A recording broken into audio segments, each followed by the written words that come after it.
아마 노자하면 가장 먼저 떠오르는 구절 아닐까요? 바로 가장 좋은 것은 물과 같다는 말로 시작하는 도덕경 8장. 오늘 이 구절을 한번 제대로 파헤쳐 보겠습니다. 보시면 정말 짧잖아요. 상선약수. 그런데 바로 이 짧고 깊이 있는 구절이 오늘 우리가 탐험할 모든 것의 기초가 됩니다. 최고의 삶이란 바로 물처럼 사는 것이다 라고 선언하는 거죠.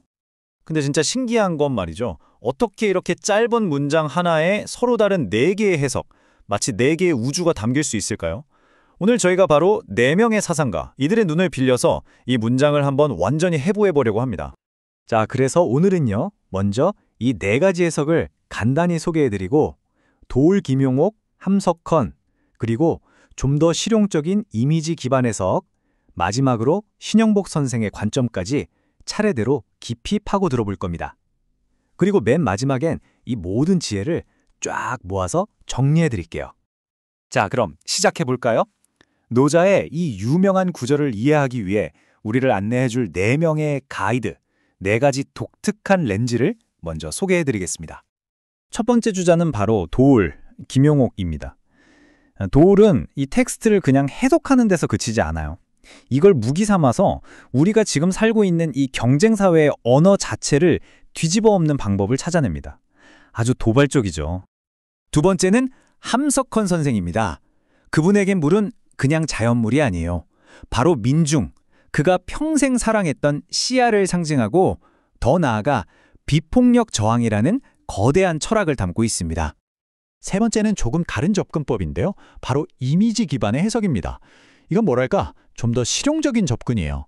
노자의 철학을 요즘처럼 다들 지쳐있고 번아웃된 현대사회에서 우리를 치유해줄 수 있는 그런 지혜로 번역해보는 거죠. 그리고 마지막 4번째, 신영복 선생입니다. 이분은 정말 날카로워요. 그냥 글자 뜻만 보는 게 아니라 이 텍스트가 어떤 구조로 짜여 있는지를 분석합니다. 그리고 그 구조 속에서 도, 물, 그리고 연대라는 개념 사이에 숨겨진 깊은 연결고리를 탁 타고 밝혀내죠. 자, 좋습니다. 그럼 첫 번째 주자, 도울의 해석부터 한번 제대로 파고들어 볼까요? 그의 해석은 시작부터 아주 파격적입니다. 우리가 흔히 아는 선이라는 단어 있잖아요. 그 의미 자체에 정면으로 도전하면서 시작합니다.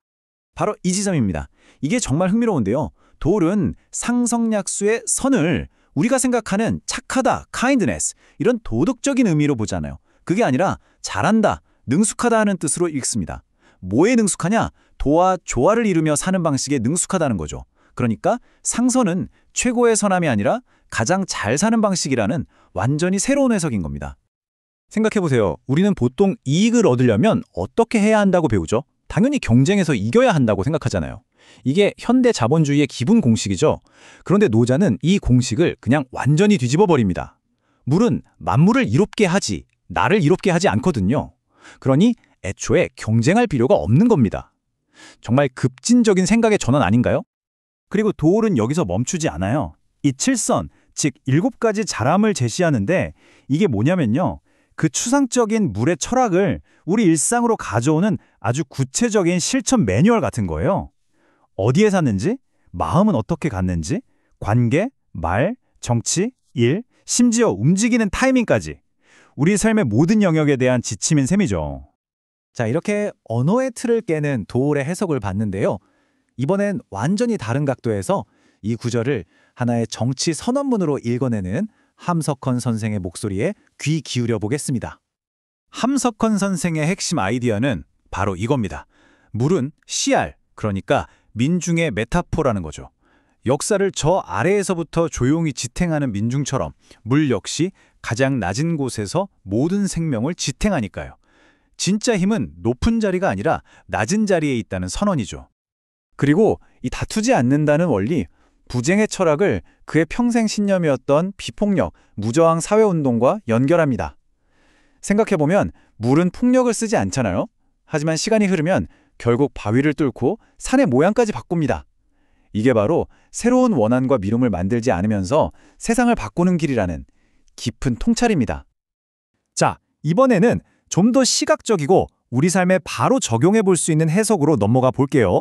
3가지 강력한 이미지를 통해서 물처럼 사는 법을 한번 느껴보시죠. 첫 번째 이미지는 바로 바다입니다. 왜 바다가 가장 클까요? 가장 낮은 곳에 있기 때문이죠. 모든 강물을 다 받아주잖아요. 이게 바로 겸손과 수용의 힘입니다. 나를 낮출 때 역설적으로 더 많은 사람과 생각, 그리고 지혜를 담아내는 가장 큰 그릇이 될 수 있다는 거죠. 두 번째 이미지는 흐르는 물입니다. 흐르다가 커다란 바위를 만나면 물이 어떻게 하죠? 화내면서 부딪히나요? 아니죠. 그냥 쓱 돌아갑니다. 바로 이겁니다. 다투지 않음이란 눈앞의 싸움에서 이기는 게 아니라 부드럽게 돌아가서 결국 더 큰 흐름을 만들어내는 훨씬 더 현명하고 장기적인 전략이라는 걸 보여주는 거죠. 자, 이제 마지막 주자입니다. 신영복 선생이 이 짧은 텍스트의 구조를 얼마나 날카롭게 분석해서 여기서 정치적 연대 청사진을 발견하는지 한번 따라가 보겠습니다. 신영복 선생은 이 8장을 3개의 층으로 딱 나눠서 봅니다. 첫째, 최고의 선은 물과 같다는 선언.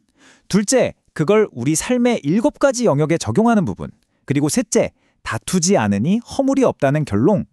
이 구조를 통해서 추상적인 도가, 물이라는 매개를 통해 어떻게 구체적인 우리 삶과 정치의 문제로 연결되는지를 명확하게 보여주는 겁니다. 여기서 신영복 선생의 핵심적인 정치적 통찰이 터져 나옵니다. 사람들이 싫어하는 낮은 것에 머문다는 게 뭘까요? 바로 사회의 가장 낮은 곳, 소외된 사람들을 의미한다는 겁니다. 따라서 도는 저 멀리 있는 추상적인 개념이 아니라 바로 그들과 함께하려는 연대의 움직임 그 자체라는 거죠. 자, 이제 중요한 지점입니다. 지금까지 4가지 서로 다른 해석을 살펴봤잖아요. 그런데 정말 놀랍게도 출발점은 다 달랐지만 결국 3가지 본질적인 원리에서 하나로 만납니다. 이 표를 한번 보세요. 정말 명쾌하지 않나요? 도울, 함석헌, 이미지, 신영복 이 4가지 관점이 결국 낮음, 이로움, 그리고 다투지 않음이라는 3가지 핵심에서 딱 만나는 걸 볼 수 있습니다. 언어 철학으로 풀어도 정치 사상으로 풀어도 결국 지혜의 핵심은 같다는 거죠. 자, 이렇게 4개의 우주를 여행해 봤습니다. 이제 이 질문은 온전히 여러분의 몫입니다. 이 모든 해석을 가슴에 품고 한번 스스로에게 물어보세요. 오늘, 지금, 여기, 당신의 삶에서 물처럼 산다는 것은 과연 어떤 의미일까요?